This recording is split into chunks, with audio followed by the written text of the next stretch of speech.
the society. Yes. Society is not giving you. Yes, right? Yes. Your stand should be very simple. That you can write a letter to the society, and they are duty bound to give. And if they don't give, naturally you can escalate to the advisory committee. There is in every society there should be an advisory committee. But even if that advisory committee is not doing it, you can escalate to the registrar. And there is one portal. If you are not aware, you can write down the portal. The name of the portal is Sahkar Samvad. Okay, sahkarsamvad.in is the name of the portal, where you can pay 50 rupees and make a complaint online. The moment you make a complaint online on this, the complaint straight away gets into the inbox of the registrar. And in the dashboard, every day he has to go through how many complaints have come, and he has to dispose of within 30 days. This is a SOP there in the registrar's office also. So therefore, you go into it. Sir, one more thing. Even during the selection like 79A, where 2 developers were shortlisted in a camera, as you just said, but the criteria of the financials does not match the tender document. I understand what you are saying. See, ultimately, who is selecting the developer? Society. Okay. Who has prepared the tender? Society. If by majority, that's what the high courts have said repeatedly, that if in the Lokshai, in a democratic setup, majority prevails. Today, just to give you an example, it is not relevant here. Lalu Prasad Yadav goes inside the jail and he proposed his wife who doesn't have an experience as a CM. And there are people whom we have elected, that Bihar people have elected MLAs, and they are accepting. Then what to do? Which courts can do what? So therefore I am saying politely, High Court and Supreme Court, High Courts and Supreme Court has ruled that in a democratic setup of a housing society, it's a majority which prevails, and housing society is an autonomous body. What do you mean by autonomous body? Autonomous means within 50 members or 30 members, whatever you decide is final by majority. So therefore, the tender is prepared by you in a majority, and you are approved, and later on you have a right to amend it, and you have violated. That's no problem. So therefore, it says that 79A direction is not mandatory, it's a directive. Not going with the majority will harm you also and the society at large. But in that if case, you are feeling that the majority is not falling in line with my process of thinking and I belong to the 49%, you will have to make effort to make your 49 above 51. exactly. If you are not able to do that, I would feel that you should actually accept what 51 has decided. Otherwise, you are stalling a project, and many projects have got stalled only on this ground. Because you think I am thinking is correct, the majority's thinking is wrong.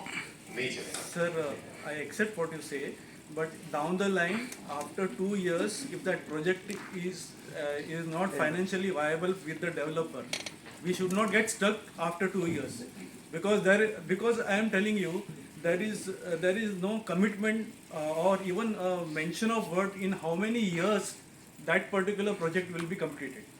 That assurance is also not there. You should have On that paper. advocacy power to convince majority of your members to fall in line with your line of thinking and tell them कि ये खतरा मंडरा रहा है अगर आप मेरी बात नहीं सुनोगे. So try and convince them. It's a democratic process. Can I add to this? Majority cannot overrule lawful thing.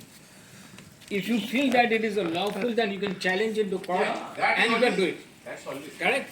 So, but you have to prove that you are doing Majority also cannot go ahead and do illegally. I agree. So majority cannot overrule. So if you feel that you are doing lawful, then you can I challenge. tell you, see, And you can win it. if you have got a shop, Yeah. and society decides that you will be given a flat, there is a clear-cut discrimination.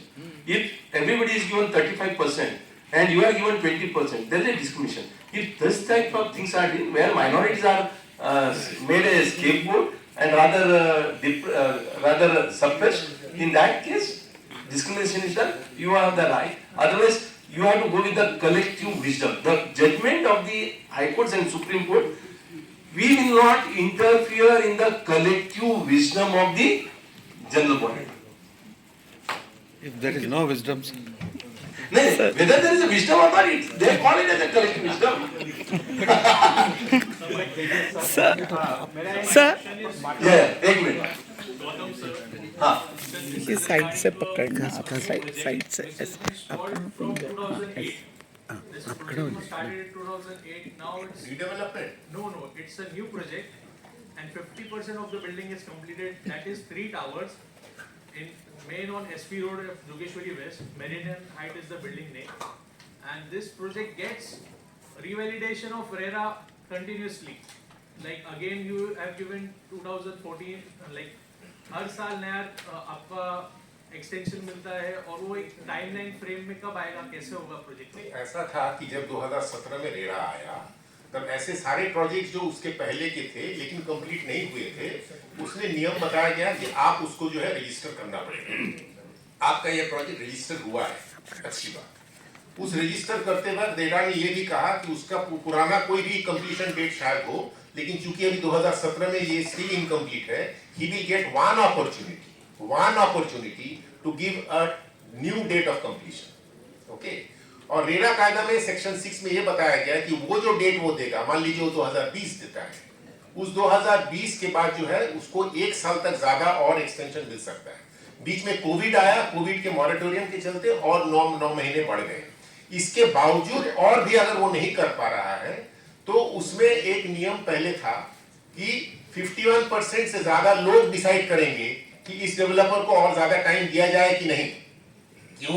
क्योंकि the objective of project registration यही था कि project complete हो। अगर complete नहीं हो पाया है किसी कारण से, वो उसकी गलती है या दूसरे कोई एक्सटेनियस कंसिडरेशन थे, उसमें विचार करके 51% अगेन मेजॉरिटी, वो अगर बोले नहीं रेरा इनको और जो है टाइम दे दीजिए, तो सेक्शन 7 के तहत वो भी टाइम दिया जाता था। अभी हाल में महारेरा ने एक नया नियम भी किया है, क्योंकि डेवलपर ऐसे लोगों को आके बताया रेरा को कि बहुत सारा हमारा 51% लोग आके हमको जो है कंसेंट नहीं दे रहे, तो प्रोजेक्ट अटक रहा है। तो रेरा ने कहा ठीक है, मैं ऐसे केसेस को सुनूंगा और मुझे अगर लगता है कि हाँ प्रोजेक्ट कंप्लीशन इस डेवलपर से ही होगा तो मैं उसको दूंगा। इसका मतलब ये नहीं कि जब उसको टाइम दिया जा रहा है कंप्लीट करने के लिए, बाकी सेक्शन 18 जो है जिसके तहत अगर डिले हो रहा है तो मैं वापस चाहता हूं पैसा, या अगर डिले हो रहा है तो मुझे जो है डिलेड इंटरेस्ट मिलना चाहिए, ये सस्पेंड नहीं होता है। वो प्रोविजन जैसा है वैसा ही रहेगा। लेकिन अगर ये मान के चले कि रेरा में रजिस्ट्रेशन इसलिए किया गया कि प्रोजेक्ट कंप्लीट हो, और कंप्लीट करवाने के लिए अगर रेरा जो उसको टाइम दे रहा है, तो मैं समझता हूँ वो गलत नहीं है। एक्सटेंशन हो रहा है, कंप्लीट नहीं हो रहा है, ये प्रॉब्लम नहीं, कंप्लीट उसको तो करना पड़ेगा, नहीं करेगा तो उसके लिए पेनल्टी है। सेक्शन 18 तो लागू है। You can always go back to RERA and seek delayed interest. Sir, हम लोग ईओडब्ल्यू में भी गए वो प्रोजेक्ट को लेके, हम लोग हाई कोर्ट में भी गए, लेकिन पैरेलली कुछ डिसीजन नहीं मिल रहे, वो डेवलपर की तरफ ही फेवर में। नहीं, ज्यादा तरफ मत जाइए। Now let me ask you, have you filed individual complaint for delayed interest?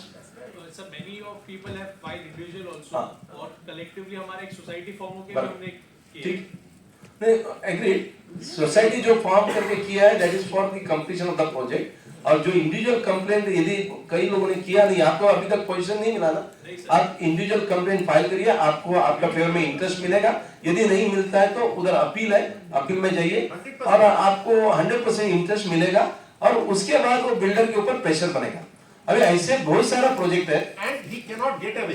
अगर मान लीजिए और टाइम देने के बावजूद भी अगर नहीं कंप्लीट करता है, सेक्शन 7 और 8 बड़ा स्ट्रिक्ट है, उसमें फाइनली उसको रिवोक करके उसको निकाल के फिर वो प्रोजेक्ट जो है आपको हैंडओवर किया जाएगा। लेकिन आपको हैंडओवर इनकम्प्लीट प्रोजेक्ट हो तो आपके पास ये क्षमता नहीं होगी कि उसको कंप्लीट कर पाए। तो जितना उसके थ्रू करवा दिया जा सकता है, अगर रेरा करवाने की कोशिश कर रहा है तो करें, इंडिविजुअल कंप्लेंट फाइल करके आपका जो हक है कि मेरा पैसा, there is a kind value for money, you must file complaints. That's all. उठिए जल्दी उठिए।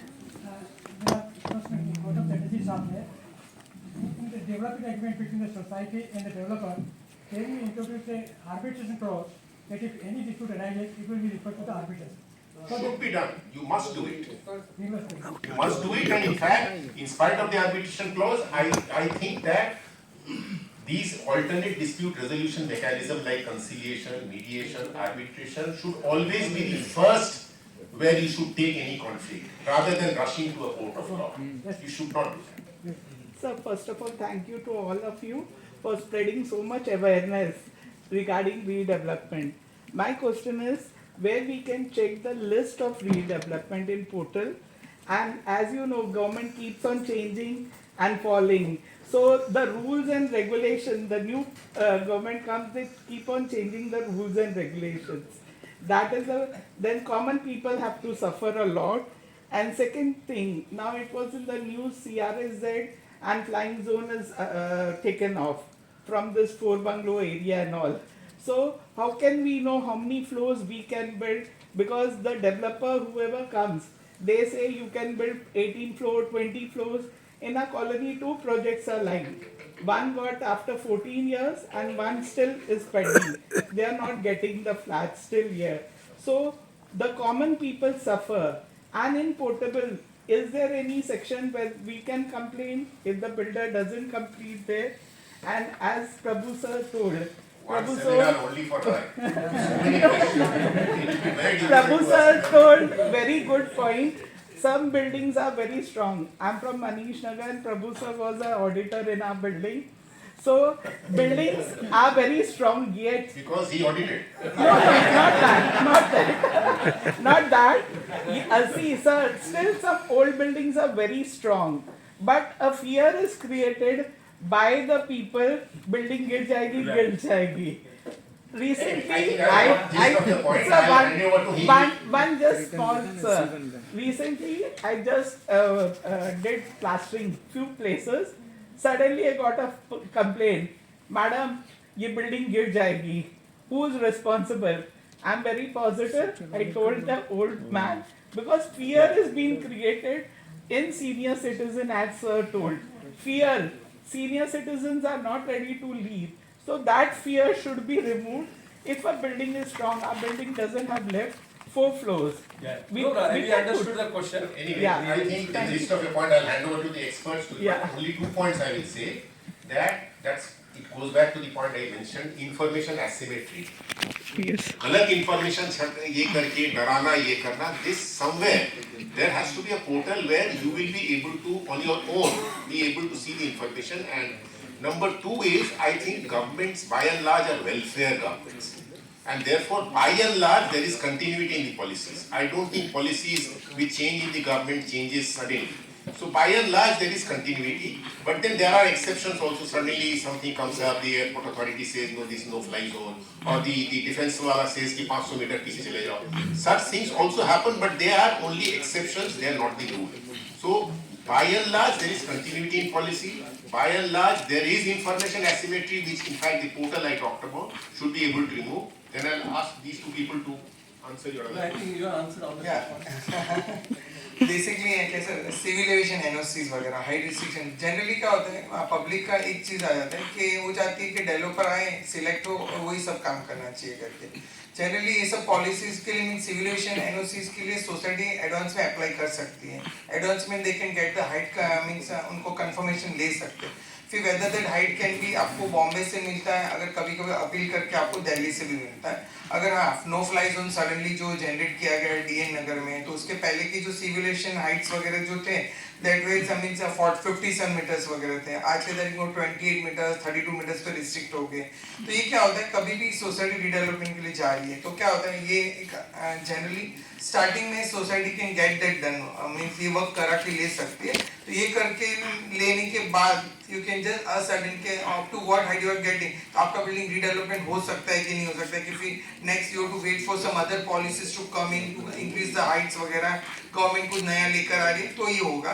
तो एडवांस में ये सब कर सकते हो यानी कि ये जनरली क्या होता है डेवलपर के ऊपर डिपेंडेंसी रखोगे ना तो ये सब अटक जाता है करके तो एडवांस में दिस कैन बी डन करके मेरा एक सवाल है मेरा सवाल गिरीश भाई Continuation to एक minute just hold on Girish भाई रियल एस्टेट इन्फ्लुएंसर है उनको सबके तरफ से मेरा सवाल है सर ये जो रीडेवलपमेंट है इसको तो इतना समस्या है तो how can we you know resolve as a motivator as a inspiring person you can tell how it can be made more positive sir आपने बोला था choosing a right developer is super important DN Nagar का अपन बात करते हैं तो DN नगर में डेवलपर का नाम नहीं लूंगा सोसाइटी ले लिया डीए साइन हो गया नहीं बिल्डिंग डेमोलिश हो गया उसके बाद सिविल का एनओसी जब आया तो 16 माले की जगह पे 11 माले का हाइट परमिशन मिला ठीक है another now what to do building demolish हो गया, सब कुछ हो गया, डीए हो गया, आपके साथ कमिटमेंट हो गया, हाइट रिस्ट्रिक्शन जो 16 माले की जगह पे वो 11 माले का है, तो अभी क्या करना? डेवलपर तो ऐसे सिचुएशन में हाथ खड़े कर देता है, डिस्प्यूट हो जाता है. That developer sat with the society for 6 months, back and forth negotiation, 35% पे 25% पे आया. He cut down his losses. I was nearing completion. So choosing a right developer is super important. ये सब चीजों की वजह से crux of the matter is if you have a right developer तो ये सब मगजमारी करने का कम जरूरत पड़ेगा. Appointing a PMC is also important. The fear, leakage है, audit है, क्या है ना, सोसाइटी को 5-10 हजार रुपया, 25 हजार रुपया बचाने के चक्कर में वो बड़ा डेवलपर 2-4 लोग इन्फ्लुएंस करके लेकर आ जाते हैं.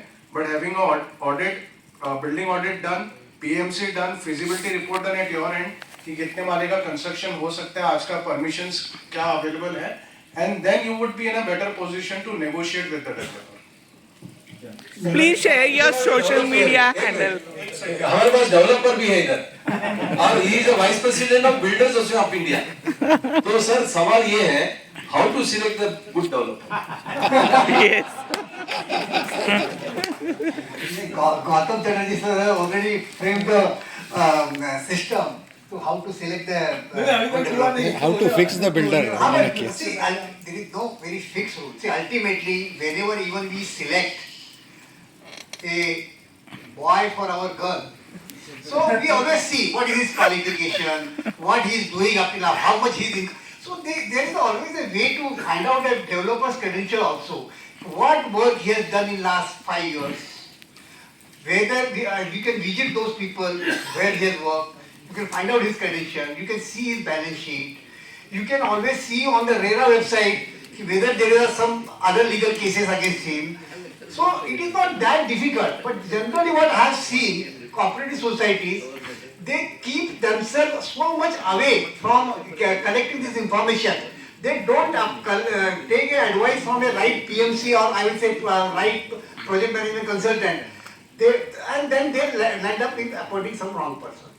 If they follow some system, first as they have already said, first instead of reducing the differences, you follow 79E, though it may not be compulsory, but still you follow, take it as a compulsory, and then appoint a right PMC. Don't hurry up. Call a proper invitation, and then if you appoint the right PMC, he will choose a right developer. Don't hurry up in appointing developer. You make some thorough inquiry about him, see his credential. So you will definitely, the probability of your failure will get reduced. Ultimately, the whole exercise is what? You want a best person who will deliver it to you. So ultimately, if you are appointing some reputed person, he is also worried about his credential, his further business, future business. So he will definitely take 5 times. And nowadays, particularly, whenever there is a RERA project, if it is getting registered under RERA, see, at least I have seen, I am in this business for 45 years. Scenario of real estate in this country before 2017 and after 2017 is completely changed. See, the people are remembering only the old times, whatever the bad experiences they have faced in past. And they are continuing with those memories and those irregularities when there was no regulator. Today, there is a thorough regulation, and every third month, even if I am a developer or somebody else is a developer, there is every project needs chartered accountant certificate, every project needs architect certificate, every project needs structure consultant certificate. So, and even that 70% escrow account, there are sufficient check and balances have been kept. Still, if you don't choose the right person, that things can go here and there. But 90% things are already going right, and it will continue to improve as the things go further. See, whatever projects which have come to our association, which are strong, when I checked up with them, the issue is one, they are saying we have chosen a new developer. I said, why you have chosen him? वो बोलता है कि मैं अभी तक project किया नहीं, but I have done a contract of Hiran Nani, I have done this, L&T, and I have got a good, and my partner is a financer, another person is an architect. So we have come as a team. When I checked with the society, they are saying, yes, they projected all this. And we gave them. I said, why did you give? He gave more offer. Then I said, good. He has given more offer, that is well. And they are saying, we are not making profit. We are not making Profit, and therefore we are able to give you more. Believe me, if somebody is not able to make a profit, will he deliver? Whether he is going for a social work, just last, and therefore, and second, the society says, if I don't give him, how he will get experience? Are you there to give experience for them? At your cost. And let him look at his ways of getting experience. Why you should give your life property to them? And these are the two lines where a lot of people have come to a spot where take care of this. That's it. आनंद भाई का जो matrimonial के example था ना, dowry कितना मिल रहा है वो आपका क्राइटेरिया नहीं होना चाहिए. Coming to your question of being choosing a good developer, 1 month back I read, who doesn't know Godrej? Godrej owns 20% of the Bombay. Last month I read, I only read the headlines that Godrej was also defaulted in Pune. So how do you, I mean Godrej के नाम से ही हम दे देंगे. So yeah. आप देखिए अभी एक minute के लिए आप मान लीजिए कि Godrej also has failed at some particular project. This is what you are saying. Yes, absolutely. So indirectly you are trying to say anybody can fail. This is what you are saying. So the point here is there can be some reason, there can be some valid reason. But one thing you have to all understand, Godrej is having a fairly good reputation in the Philanthropy. in all the industry whichever he has followed. People, even the opponent of him, they believe him. Yes, he is honest and Very honest. as compared to other business people in this country, he is reasonably better. So ultimately that prevails. Here also, there can be some reason, there can be valid reason. See, it do not mean that Tatas have never paid any penalty to the government of India. They have must have paid, but there must be some reason. And then still people believe. People will never talk against Godrej. He has cheated somebody. Issue is of probability. अभी इन्होंने जो example दिया, अगर वहाँ गोदरेज भी होते या कोई भी सबसे रेप्यूटेड, सबसे ऑनेस्ट डेवलपर, अगर ऐसा सिचुएशन आ गया कि वो सिविल एविएशन कुछ आ गया जिसकी 11 माला 16 माला 11 हो गया, तो things can actually go wrong. It can also go wrong on various other counts of कि वहाँ पर सडनली जो है स्लम्प आ गया है, सेल नहीं हो रहा है. बट देन ऐसे सिचुएशन में भी जो है a player like Godrej or a reputed developer will certainly be able to withstand those pressures. So that is the whole point. No one is saying कि भाई आपने जो है इसको ले लिया, इसका नाम देख के तो ये 100% होना है. There are many other factors. Look into that and then only make the decision. That's how it is. Tejas, I have a question for Tejas Shah. Yes, sure, sir. Now 35% free fungible is offered to existing members. Still the builders are not giving that. But what he does, he gives the less area to the members, but he consumes his area fullest. So what is the solution of it? अभी generally कैसा रहता है कि जब भी society ने जब भी DCPR के बारे में एग्जांपल लिया तो सोसाइटी के पास सबसे पहला क्वेश्चन क्या आता है कि 35% बर्थ रेट से लिख दिया गया क्योंकि 35% होना ही चाहिए. लेकिन DCPR में जब भी 2012 6 जनवरी 2012 को डेवलपमेंट कंट्रोल रेगुलेशन में मॉडिफिकेशन आया, फंजिबल को इंट्रोड्यूस किया गया, तो तभी क्या लिखा गया कि जो भी प्लान्स अप्रूव्ड प्लान्स है उसके प्रोफॉर्मा में जो FSI लिखा है उसके ऊपर 35%. तो प्रोफॉर्मा में कभी बालकनी नहीं रहता था. अगर बालकनी के एरिया को ऐड करूँ और मैं फंजिबल को अगर हर मेंबर का क्राइटेरिया एडॉप्ट करूँ तो 22.82% प्रिसाइसली खाली 23% मैं सोसाइटी को दे सकता हूँ. लेकिन क्या होता है, every project has got its own pros and cons. कभी ज्यादा FSI, जैसे मैडम ने बोला Manish Nagar example, Manish Nagar has got FSI कंजन 1.6. उनके कन्वेंस देखेंगे तो आप हिल जाओगे, 6,000 मीटर के कन्वेंस दिखते, साइड पे आप जाके मेजर करो तो 2,000 मीटर के भी प्लॉट नहीं है. तो कैसे करने का? तो इस तरह से डेवलपमेंट बहुत सारे हैम्पर होते हैं. और जैसे कि मैंने पहले भी बताया कि सर जैसे बता रहे कि सिविल एविएशन हाइट्स के बारे में जो इश्यूज वगैरह आए कि सिविल एविएशन डेवलपर को बिल्डिंग डिमोलिश करने का NOC आया, सडनली 11 आया. इसलिए मैंने फर्स्ट एग्जांपल क्या बोला कि सोसाइटी अपना चेक पहले से कर सकती, कुछ डॉक्यूमेंट्स पहले से प्रोक्योर कर सकती, उसके बेसिस पे वर्कआउट होता है. जब भी आपके पास फिजिकल रिपोर्ट आता है तो why you require the project management consultant, technical consultant को project management consultant why required? ये इसलिए देते हैं कि डे 1 से आपको पता चलना चाहिए कि what is the offer you are going to get. 20% मिलने वाला है, 23 मिलने वाला है, 25 मिलने वाला है, 30 मिलने वाला है और 50. what it may be करके, तो based on that only you will be able to negotiate out with the developer. तो 35% जो हर सोसाइटी से होती है 35% हमको मिलना ही चाहिए नहीं, फंजिबल एफएसआई मेंबर का मेंबर को मिलना है, बराबर है, बीएमसी का सर्कुलर भी है, और आपका 35% बिल्डर कभी भी बेच नहीं सकता, तो इसके लिए आपको ही मिल जाता है। हाँ, वो किधर कैसा वर्किंग हुआ है, किधर कॉम्पनसेट हुआ है और किधर कैसा चला गया, वो आपका कंसल्टेंट आपको गाइड करता है। नाउ अभी तेजस शाह, व्हाट यू से कि बालकनी एक्सक्लूड करना है, मैं मेरे डेवलपमेंट की ही बात कर रहा हूँ, मेरे बिल्डिंग का ही। नहीं, एक काम करते हैं, दो तीन और सवाल लेते हैं। एक ही क्वेश्चन, हमने बालकनी एक्सक्लूड किया, हमने एक ही एफएसआई कंज्यूम किया, तो हमको कितना मिलना चाहिए? ये वर्केबल कैसा रहेगा, कौन सा स्कीम के अंदर, 37B नहीं मैं वही बता रहा हूँ, कौन सा स्कीम सोसाइटी अडॉप्ट करती है, कौन से स्कीम के अंदर सोसाइटी एग्री करती है। मैंने आपको पहले ही बताया कि आप कोई भी स्कीम लेते हो 2.7 से लेके आपके एफएसआई 5.4 तक जा सकती है, वेदर वो कंज्यूमेबल है नहीं है वो सेकेंडरी फैक्टर है। तो आप लोग वही वर्किंग का कंसल्टेंट से पहले से ले सकते हो, क्योंकि आपका प्रोजेक्ट डिटेल्स मेरे को पता नहीं, बिकॉज वन एफएसआई में क्या कंज्यूम है, कौन से बेल्ट में, क्योंकि देखो रेडी रेक्टर रेट्स आज के तारीख में बहुत इंपॉर्टेंट पार्ट प्ले कर रहा है, जिसकी वजह से बहुत सारे प्रोजेक्ट्स फॉल हो रहे हैं। जैसे कि अंधेरी वेस्ट में अम्बोली एरिया लेते हो, अंधेरी ईस्ट का एरिया लोगे, चरक सिंह कॉलोनी, ये सब जगह पे रेडी रेक्टर रेट 98,000 से लेके 1,10,000 पर स्क्वायर मीटर है, सेल रेट 25,000 से लेके 32,000। पार्ला ईस्ट का रेडी रेक्टर रेट 1,08,000 है, सेल रेट 40 से लेके 55,000।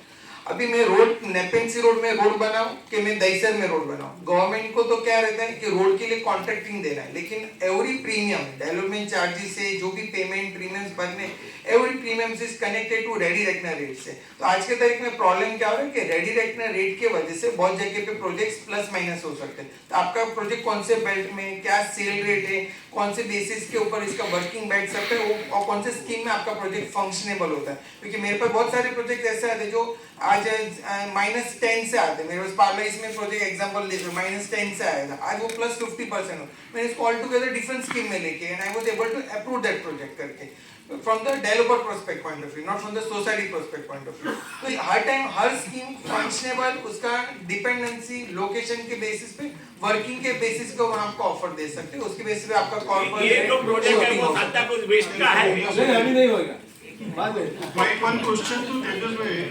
सर आप तो कंक्लूड करते थे। Very important thing, a lot of things.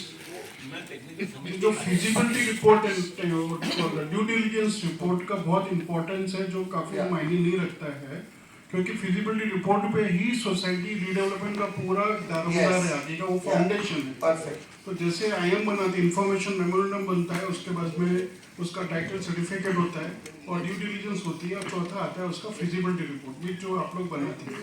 वो जो सोसाइटी वालों को, मैक्सिमम लोगों को नहीं मालूम है, क्योंकि उसी के ऊपर आपका पूरा कैलकुलेशन है। तो उसके बारे में थोड़ा हाईलाइट करिए फिजिबिलिटी रिपोर्ट। मैं आपको बताता हूँ, जब एक फिजिबिलिटी रिपोर्ट बनाते हैं तो आज के तारीख में जैसे कि अभी सर भी बता रहे थे कि नंबर ऑफ प्रोजेक्ट्स फंक्शन, मतलब मेरा रिक्वायरमेंट पूरे बॉम्बे के लिए 1000 प्रोजेक्ट्स का, यानी कि don't catch the square feet, मैं 1000 प्रोजेक्ट की रिक्वायरमेंट, आज प्रोजेक्ट बन रहे 1 लाख प्रोजेक्ट्स बन रहे, रिडेवलपमेंट हो रहे हैं।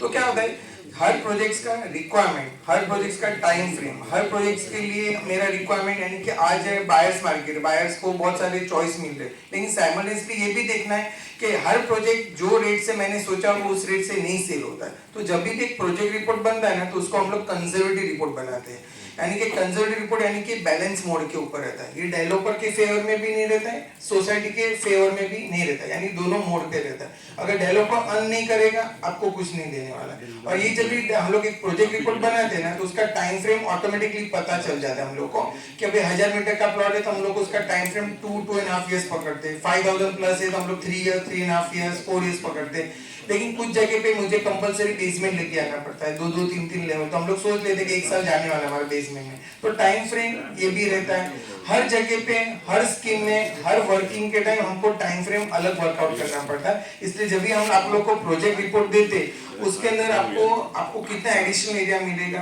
आपको हार्डशिप कॉम्बिनेशन मनी क्या मिलेगा, आपको रेंट, शिफ्टिंग, पार्किंग क्या मिलेगा, और ये प्रोजेक्ट का टाइम फ्रेम कैसा होगा, प्रोजेक्ट का कॉस्ट क्या होगा, डेवलपर को घर में प्रोजेक्ट कितना रुपया पर स्क्वायर फुट पड़ेगा, तो बेस्ड ऑन विच डेवलपर आपको क्या ऑफर दे सकता है और हर चीज उसके अंदर कवर हो जाता है। यानी कि हमारा एक फिजिकल रिपोर्ट जब आपके पास आता है, तो physical report gives you in and out about all the things that project is going to give you that और साइमल्टेनियसली उसके प्रोजेक्ट का, जैसे कि अब एक पर्टिकुलर स्कीम चॉइस किया 200 करोड़ है, एक दूसरा स्कीम किया 11 किया 33 प्रोजेक्ट का 500 करोड़ हो गया, तो मुझे कंपलसरी मालूम पड़ जाना चाहिए कि मेरे को डेवलपर किसको चॉइस करना है, जिसका 500 करोड़ उसको चॉइस करने का, जिसका 200 करोड़ उसको चॉइस नहीं करना। तो इस तरह से हर स्कीम के time we go on working enormously to work out के which type of developer to be selected, corporate clients आते हैं, normal clients आते हैं, बहुत जगह पे आते हैं, mid size clients आते हैं, everybody small clients सब कुछ आते हैं, depend on the size। जैसे कि मैंने पहले भी बताया 500 स्क्वायर मीटर से लेकर मैं 39,000 स्क्वायर मीटर प्लॉट एरिया को हैंडल कर रहा हूँ, उसमें 11 भी स्कीम है, TDR के भी स्कीम है, 12 के भी स्कीम है, 20 के भी स्कीम्स है, क्लस्टर्स के भी स्कीम्स है। तो हर स्कीम्स के टाइम उसका वर्किंग अलग लेवल से फॉल होता है, तो उसके बेसिस के ऊपर ही आपका पूरा दारोमदार होता है, उसके बेसिस पे ही आपको टूथ एंड नेल नहीं मिला तो आप बिल्डर के सामने क्या फाइट करोगे। Tooth and nail is your physical report, यानी कि आपको फिजिकल रिपोर्ट मिल गया, you will be happy and you will be able to work out and negotiate with the developers करके। तो because of that physical report has got much more importance, क्योंकि जब भी आपका प्रोजेक्ट मैनेजमेंट कंसल्टेंट को आपको सिलेक्ट क्यों करना है, आज के पहले इतने टाइम तक क्यों जरूरत नहीं पड़ा, वाई 2009 में सडनली नीड पड़ा, उसका रीजन यही था, इसके पहले के प्रोजेक्ट स्टॉल हो रहे थे, बंद हो रहे थे, क्योंकि डेवलपर अगर आप मैं भी आपके जगह पे हो, किसी ने मुझे 50% ऑफर किया तो मैं भी उसके पीछे पीछे घूमना चालू कर दूंगा, मैं वो 20% को देखूंगा भी नहीं। टेंडर्स आते तो पहले क्या, टेंडर्स के टाइम पे डेवलपर सोसाइटी क्या करती है, किसने 25 दिया है ना उसको साइड में रख दो, देखो वो 50 दिया है ना उसको अपन आगे बढ़ाते, 10 टेंडर्स आए तो जिसका 50-40 है उसको लेते हो, 25 को तो साइड में रखते हो, अगर उसका credential best of the Bombay होगा तो भी आप नहीं चॉइस करते हो, तो ये हो जाता है। तो बेसिकली क्या रहता है, मैं आप लोग को यही बोलता हूँ कि don't neglect the lower offer and don't run after the highest offer, because sometime you have to go on choosing the lower offer को भी लेना पड़ता है। अभी आज के टाइम में पार्ला वेस्ट का ही एग्जांपल लूंगा, मेरे को लोएस्ट ऑफर 29% आया था, हाईएस्ट ऑफर 42% आया था, but builder miscalculate the civil aviation height, he miscalculate up to 16 story, तो 16 स्टोरी वो बैठ में बन ही नहीं सकता, तो अल्टीमेटली 29 स्टोरी जो ऑफर आया था that was the right offer and that was the developer, हम लोग उससे डीए के लिए आगे बढ़ रहे। तो this is the way how the system function, यानी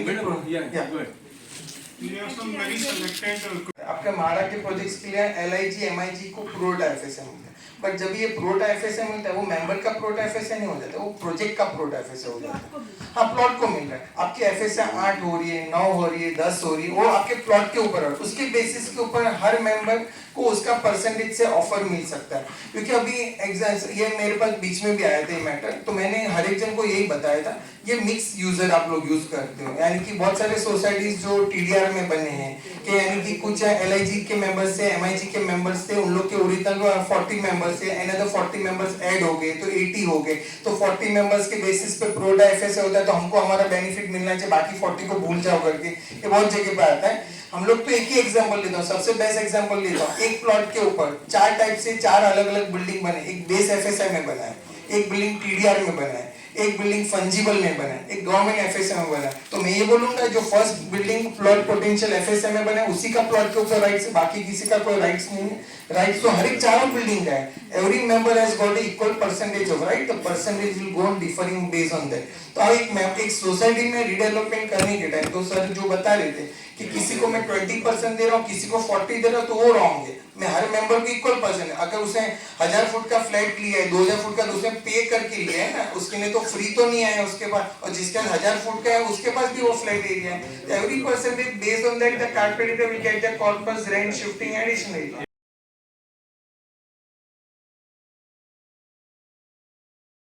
मुंबई के मीठी बाई जू जागृति हॉल में हम बात करेंगे मुंबई का रीडेवलपमेंट हो रहा है, रीडेवलपमेंट पुरानी इमारतों का, हाउसिंग सोसाइटी का। यहाँ पर 2 वर्ग के लोग मौजूद हैं, एक तो रियल एस्टेट के दिग्गज एक्सपर्ट तमाम लोग और जनता स्टेक होल्डर, तो हम दोनों से बात करेंगे।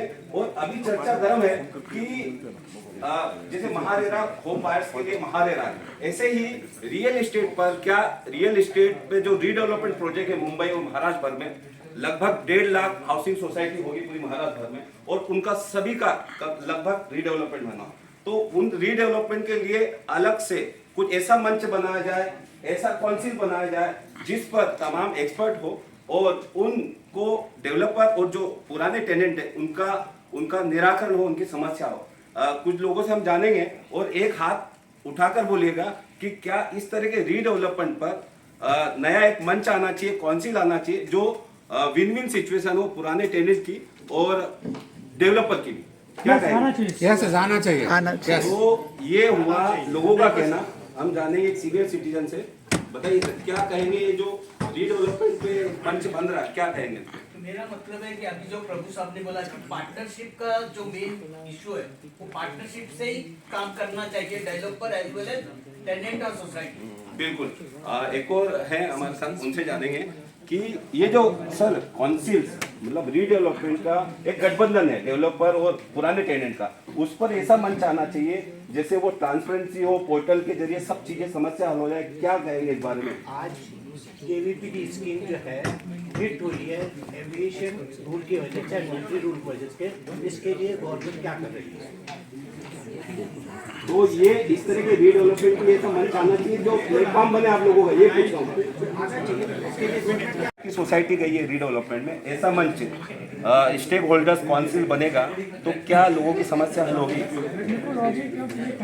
आज का अपने सेमिनार के हम बात करेंगे एक्सपर्ट जिनके लीडरशिप में, जिनके नेतृत्व में एक ऐसा मंच बनाने की योजना चल रही है और वो तमाम नरेट को हो, विधाय हो, एमसीसीआई हो, वो सभी सहमत है, पीएटा भी सहमत है। रमेश प्रभु जी और गौतम चटर्जी के नेतृत्व में ये चल रहा प्लानिंग हो रही। सरकार को जल्दी ही, हमने लोगों से इसकी बात कही कि उनके लोगों का ओपिनियन भी जाना चाहिए सरकार के पास कि इस तरह का जो मंच है कि रीडेवलपमेंट स्टेक होल्डर्स काउंसिल, इस तरह का जो आपका प्लानिंग है, क्या प्लानिंग है और किस तरह से ये मंच ट्रांसपेरेंसी, ट्रस्ट और टाइमली कंप्लीशन किस तरह से? मुझे ऐसा लगता है कि मंच की तो आवश्यकता है, लेकिन मंच जो है परफॉर्मिंग मंच होना चाहिए। जो लोगों की परेशानी है उस परेशानी को जो है ये प्रॉम्प्टली रिएक्ट करके उसको सॉर्ट आउट करने का मंच होना चाहिए। ऐसा अगर हो तो आवश्यक है, मुझे भी लगता है, और इसीलिए हम उसको लेके आगे बढ़ रहे हैं।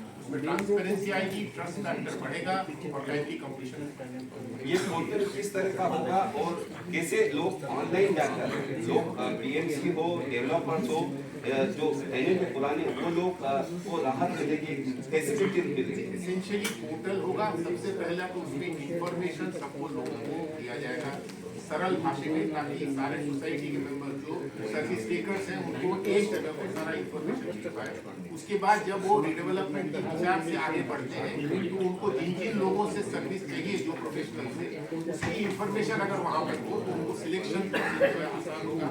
और सिलेक्शन करने के बाद जब वो आगे बढ़ेंगे हर प्रोसेस में एक टाइमलाइन अगर हो, टाइमलाइन अगर फॉलो हो रहा है नहीं हो रहा है, इस पर अगर मॉनिटरिंग हो तो लोगों को फायदा होगा। बिल्कुल लोगों को फायदा होगा। रमेश प्रभु आप तो सबसे सर अवेयरनेस कर रहे हैं करीबन 20-25 साल से, अभी भी कमतर है लोग, तो ये जो मंच होगा ये मंच मजबूत सेतु बनेगा स्टेक होल्डर्स जो पुराने टेनेंट उनके बीच में, डेवलपर के बीच में, तमाम जो प्रोफेशनल्स हैं उनके बीच में, ताकि ये समस्या हल हो। बिल्कुल ये पोर्टल लाने का जो मकसद है ट्रांसपेरेंसी लाने का, और मुझे लगता है आने वाले दिनों में जैसे जैसे हम इसका अवेयरनेस करेंगे, लोग अप्रिशिएट करेंगे, फिर एक्सेप्ट भी करेंगे, और उसका जो हमारा अचीवमेंट जो हम चाहते हैं वो भी गोल हमारा साध्य होगा। और मैं यही बोलता हूँ, जब ड्रीम कन्वेंस आने के पहले हमने ड्रीम कन्वेंस के ऊपर किताब लिखा, जब किताब लिखने के बाद गवर्नमेंट को अच्छा लगा तो इन्होंने ड्रीम कन्वेंस लाया। उसी तरह से 79 डायरेक्शन 3 जनवरी 2002, उसके पहले 2004 से 5 से मैंने किताब लिखा, लोगों को बताया, गवर्नमेंट को बताया, तो गवर्नमेंट को लगा कि इसको प्रोसीजर में कन्वर्ट करना है। GR आया, जैसा कि हमें मालूम है रेरा आ गया। रेरा आने के पहले महाराष्ट्र में महाराष्ट्र हाउसिंग रेगुलेशन एक्ट आया था 2012, 2010 से उसके ऊपर डिस्कशन चल रहा था। गौतम चड्ढी साहब उसका नेतृत्व कर रहे थे। जब डिस्कशन हुआ तो सेंट्रल गवर्नमेंट को लगा नहीं, हमें ऑल ओवर इंडिया को इसको लाना है, मतलब कहाँ ना कहाँ आपको एक फर्स्ट स्टेप लेना है, जो आज हम गौतम चड्ढी साहब से रिक्वेस्ट किया, उन्होंने इसको मान किया है, मतलब एक्सेप्ट किया है। मुझे लगता है आने वाले दिनों में ये लोगों के लिए बहुत बड़ा सेवा देना होगा और गवर्नमेंट भी इसको एक्सेप्ट करेंगे, ऐसा मुझे लगता है। धन्यवाद। लोगों को सेवा देने में, और अब ये सरकार के पाले में बिल्डर एसोसिएशन ऑफ इंडिया जो 1942 का एसोसिएशन है, ऑल इंडिया लेवल पे इनके मेंबर्स हैं, लाखों मेंबर हैं। क्या कहेंगे इस तरह का जो हम लोग सभी स्टेक होल्डर मिलके इस मंच की कल्पना कर रहे हैं अंडर द लीडरशिप ऑफ